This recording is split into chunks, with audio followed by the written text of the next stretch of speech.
Well, good morning, everybody. Hey, Eric. Good morning, Randy. How are you today? Good. I'm doing good. Thanks. Happy St. Patrick's Day. Yeah, happy St. Patrick's Day. I've got a little bit of green here on me, behind me here. Can you see that green there? Can. Yep. Let's see here. So, hey, welcome to Komprise TechKrunch, everybody. This is our series to give you a quick cup of coffee, a technical cup of coffee, if you will, and talk about some technical stuff about Komprise. So, what are we having for our technical bite today? So, today at Komprise, we like to say know first and move smart. But when it comes to SMB and NFS, we're going to be covering today what is the difference between the copy function and the migration functions. So what is the difference between those? If you look at our UI, there's a copy function and there's a migration function in there. And there's also, we can also do a migration with Cutover. So we're going to demystify that. We're going to show you a demo on those types of things.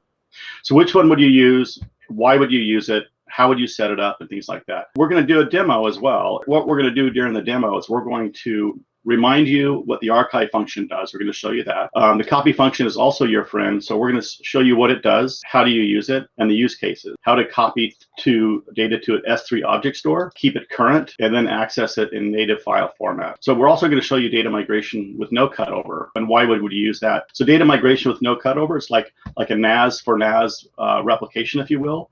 And it keeps things in sync. So we're going to show you that demo. And then we're going to show you the cutover function as well. What would you do with the cutover? And we'll talk about the use case for that. And finally, we've got a little bit of forward-looking things. We're going to talk about asynchronous replication with pure storage, and then integration into snapshots to ensure referential integrity. So let's switch over to a live demo and give you a really good insight on what the UI looks like and how we do these use cases. Thanks, Eric. Thanks, Randy. And can you see my screen? Mm-hmm. Excellent. For anybody that has any issues with the resolution, there is an option down in the bottom right-hand corner of your screen to be able to adjust the resolution and make it bigger and a little bit easier to see. So this is our main Komprise interface. Most of you should be familiar with this if you've seen Komprise before. And you can see here we've got our options within our policy to be able to move files, which is our archiving that we're traditionally known for. But then there's another option here, which is our copy option as well. So with our copy option, it gives us the capabilities to create a point-in-time copy of our data to another location, and that can be an on-prem NAS storage system, or it could be any object store, whether it's an on-prem object store or any of the public clouds. And with this capability, we give you native access of the data wherever it lives at. So we're going to be able to give you the capabilities maybe to copy some research data up into an AWS bucket and then run queries and analytics and different functions within AWS that your researchers can use in the native cloud format and be able to do processing and things of that nature outside of your production environment. We can also do things like maybe create a cyber resiliency copy of your data. So you could take and copy it out to AWS as object locking buckets as well. So you can create that worm type of technology to be able to give you additional resiliency against any kind of cyber attacks or things of that nature. So there's a lot of different options you can use for the copy function to be able to not just be able to use it for research or additional testing and things of that nature, but then also that cyber resiliency to avoid those expensive cyber attacks that may occur within your environment. And then our other options to be able to do data copies or kind of replications is migration. So our migration capability, because of the intelligence behind it, we're continually running iterations that are configurable within the environment. So we could set it up to be a run every day, every hour, every minute, if you want to get really granular. And we're going to copy all the changes that are made within your environment continuously through this migration iteration process. So we have customers that use this as kind of an asynchronous replication, if you will, with no cutover. So they just let this run continually over and over and over again so that they have a copy of their data in a production site and then a secondary copy of it at an offsite location somewhere else. So this gives you the capabilities to have that redundancy within your environments where if you do have some kind of outage or something happens on the source file or in your production data center, you're able to still access that data and recover it and get information from it in that secondary location. And then our second option for migration is migration with cutover. So this is where we're doing a kind of a lift and shift of the data, if you will. So we've bought a new NAS platform, whatever that may be. We're going to Iceland and NetApp, vice versa, or maybe to a Cumulo or some other platform. And we just want to migrate that data from the old platform to the new platform. And then at the end of it, we'll come in here and do what we call a final cutover. So after we've ran through all of our iterations and we get to the point in time to where we feel like we could take an outage window to do the final cutover, we just come in here and we start the final iteration. It'll run through, do all the additional changes and features that update any ACLs and permissions that are required for this destination system.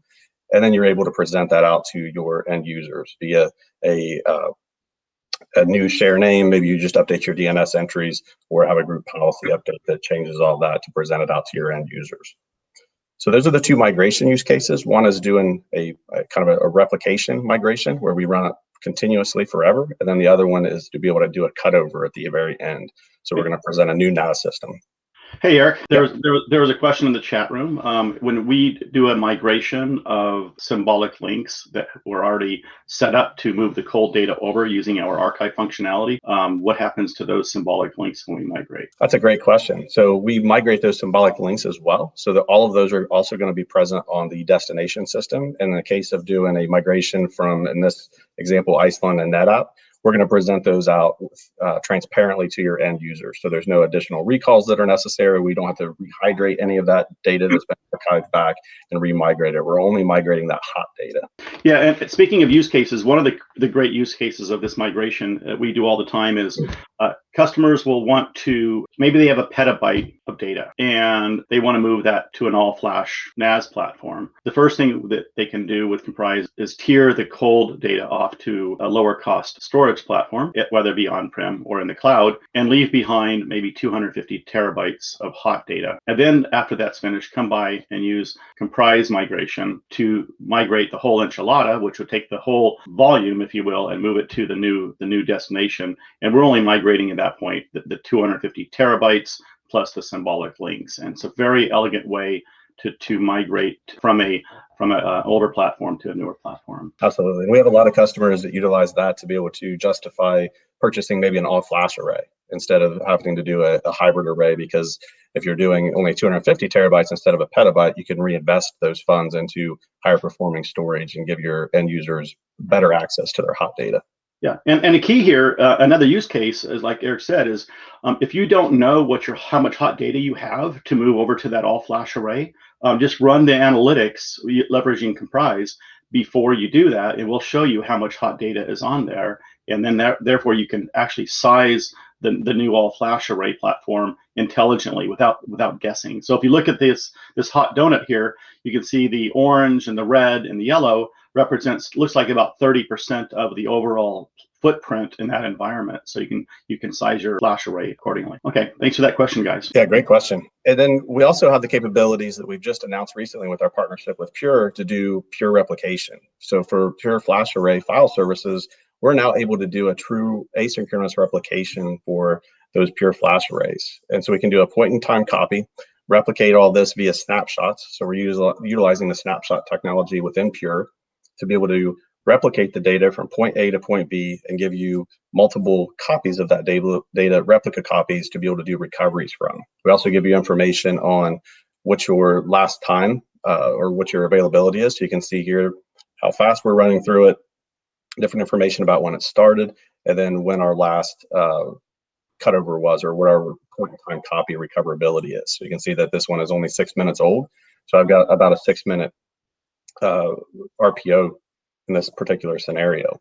We do support full failover and fail back with this as well. So we can do a failover preparation.